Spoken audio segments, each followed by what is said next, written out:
Welcome to Synthetic Oil Protection. I'm your host, Eben. We're here with Steven from Texas, and we got his beautiful, beautiful work truck. This sucker does it all, and he travels the whole country as a travel nurse, right? Contract EMT, travel EMT. So that's the Gale Banks Ram Air diff cover. Now our good man Steven, he put this on how long ago?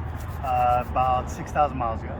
All right, and this is when you changed a lot of the fluids. Yes, so I did my full 100,000 service on my truck. It was right around 6 months ago.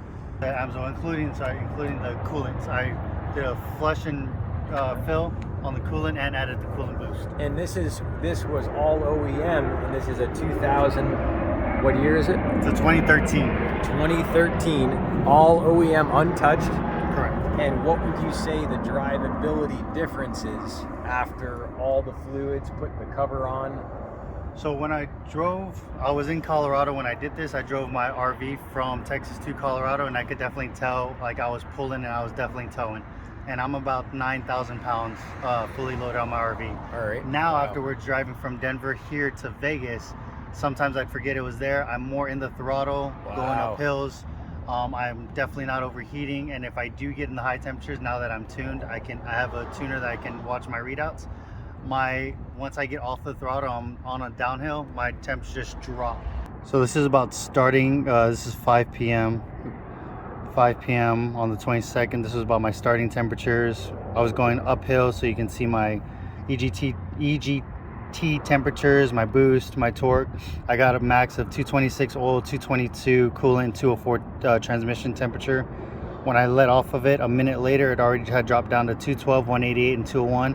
And then another minute after that, I was down almost at operating temp for the oil and significantly lower on the coolant temp. And you can see this is where I start getting back up into it because I'm at 14 boost at this point. Here's another screenshot, or here's a video that showed I get as high as 222 and 226, I believe.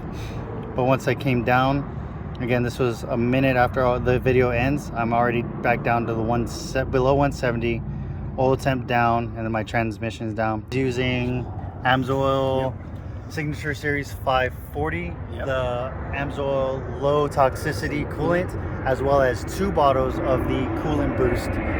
Yeah, the coolant booster. Yeah, so it was about a month and a half ago. Temperatures were averaging 110 to 115 during the day. She has an older model sedan, so she's a college student, so she has no tint in it. She hasn't done any upgrades to it, nothing. It's all, and it was a hand-me-down. And I sat in her car and we drove for a little bit, and it took about 15 minutes for her air conditioner just to even start to work and get cool and cool us down. By this time, we're fully sweating. So I told her about the AMSOIL coolant booster, and I happen to have a bottle, so we put about half a bottle according to the directions. We turned it on 15 minutes, ran the heater full blast, turned it off. The next day we got in, it took about 5 minutes for it to achieve the same thing it took 15 minutes the day before. And the more she drove it, the cooler and cooler, faster it started to get colder. So she was so thankful, especially being in Phoenix, that this one little product, and again, we added nothing else, just the coolant booster.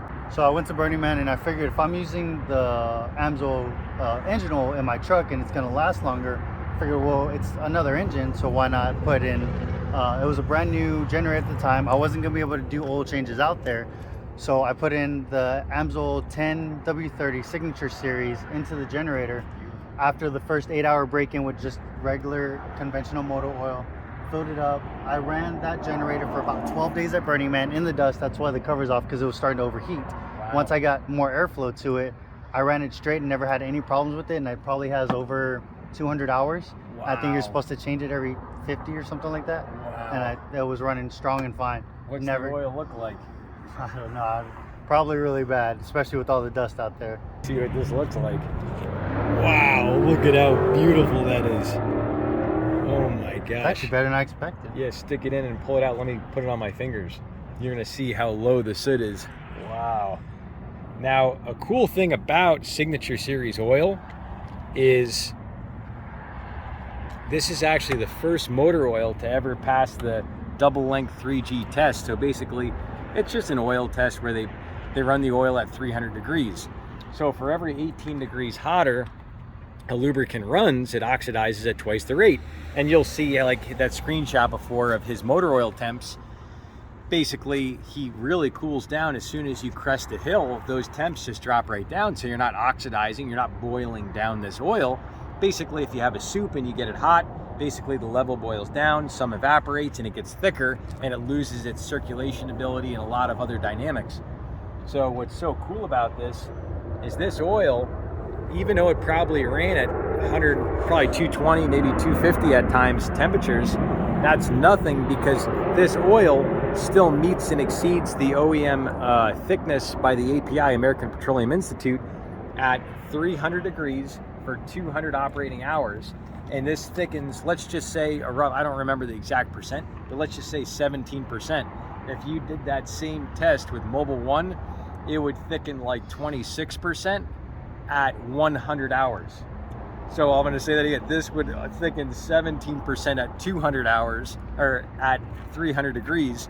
If this was Mobil 1, the regular Mobil 1, not their extended performance, but the regular, it would thicken 22% thicker in 100 hours. So basically, no other oil can pass that test. And the signature AMSOIL that he put in, that was the very first motor oil to ever pass the double length 3G oil heat test. The OEM change, according to one of my friends, is supposed to be about every 50 hours on a generator, which I don't know what that equates to. It's supposed to be about 8 hours a day that you run it. Well, I ran about over 50 gallons of fuel in there, and it holds 2.5 gallons, and I still never changed it, and that's what it looked like after 25 cycles. And that's full to dry. That's nuts. Huh? That is nuts. So you were saying the tune on it was So it's just a normal eco tune, EBF tune. I didn't want to do an LBF or a low boost fuel tune because I tow, so I didn't want it to waste my fuel. I'm more worried about my fuel mileage than I am the noise. But when I do want to get into it,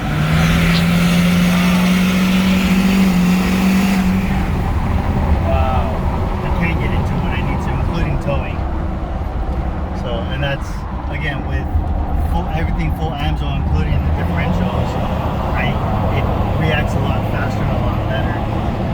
So there's sometimes where I will forget that I have my trailer behind me.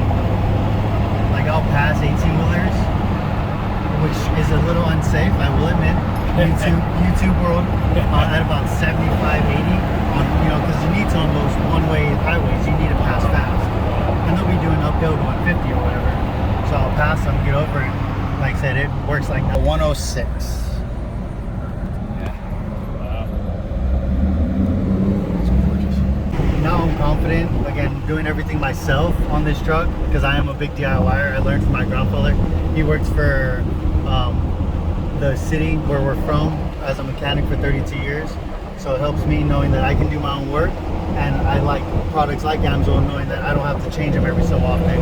And being that I'm towing and always on the road, if I don't have the garage or tools to do it at, I can extend it a little longer until I get somewhere where I do have the resources. So far, I'm at about 6,000 miles on the oil change. Again, I did a full service at 100K, and driving I went from Oklahoma to Texas, South Texas, to Denver, to Salt Lake City, to Reno, now back to Vegas, all that in 6,000 miles, and I only burned 1 quart of oil. Wow. And that's because I do have a CCV delete on it, so I'm not recirculating my gases, my oil gases. So that's what I attribute it to, is the hard towing, the hills, from the numbers that I showed of the heat getting up there, and the fact that all my fumes are now going out the truck instead of recirculating in. If they were recirculating, I probably would have wasted less than a motorboat. We got the good results, and it's a pleasure. Our good man Steven, he was able to spare a little time to swing by and show everybody the results, and it means the world. I appreciate that, Steven. No, I appreciate you. Had it not been for your YouLubher videos and your link and all that, I wouldn't have found AMSOIL like I did. Your research is great. I attribute all of this to me looking at my own research because of your videos. So without that, I wouldn't know about AMSOIL as much as I do now. Wow. So I appreciate you, brother. I love it. You're the man. Thanks, Steven. You're the man. Thank you. Thank you. Yeah. Thanks for checking out this video. If you love it, definitely slap that thumbs up button. That lets everyone know it's a great piece of content. And if you want to get the AMSOIL products and try them, down in the description section below. If you're on a laptop, desktop, click show more. If you're on a smartphone, you'll see a reverse down arrow. My personal link's there, and that would allow me to be your AMSOIL dealer. I can always answer your questions on the products. That's some good diesel action.